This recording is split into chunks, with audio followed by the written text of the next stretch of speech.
சிறகடிக்க ஆசை சீரியலில் அடுத்த வரத்துக்கான எபிசோடில் நம்ம முத்தேறினட்டு மீனா என்னாச்சு ஏன் ஒரு மாதிரியா இருக்க?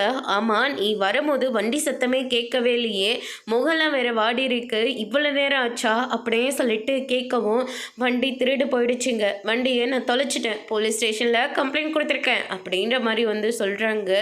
சரி விடு, வண்டி தானே போச்சு, புது வண்டி வாங்கிக்கலாம், அப்படி கிடைச்சா பார்க்கலாம், கிடைக்கலாம் உனக்கு வேறு வண்டி கண்டிப்பாக நான் வாங்கி கொடுக்குறேன் அப்படின்னு சொல்லிட்டு முத்து சொல்லிடுறாங்க. மீனா இருந்துட்டு அதை நீங்கள் எனக்கு ஆசையாக வாங்கி கொடுத்த வண்டியை அவ்வளோதானே, அதே வண்டியை திரும்ப வாங்கிடுவோம் அப்படின்னு சொல்லிட்டு முத்து இருந்துட்டு அடுத்த நாள் வண்டியை தேடி அலையிறாங்க. அதுக்கு அடுத்ததாக ஒரு மெக்கானிக் ஷெட்டில் அது இருக்குது. அதை பார்த்த உடனே முத்து இருந்துட்டு இது அவங்கள அடித்து விசாரிக்கவும் சிந்தாமணியை சொல்லி தான் நாங்கள் அந்த வண்டியை தூக்குனோங்கன்னு சொல்கிறாங்க. உடனே முத்து இருந்துட்டு சிந்தாமணியை தேடி போகிறாங்க.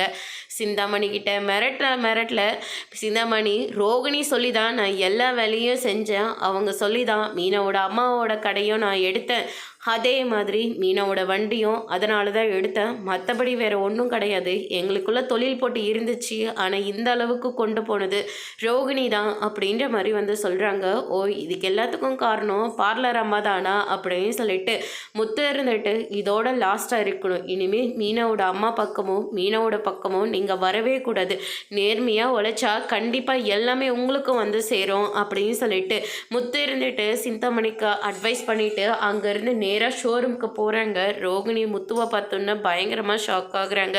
அதோட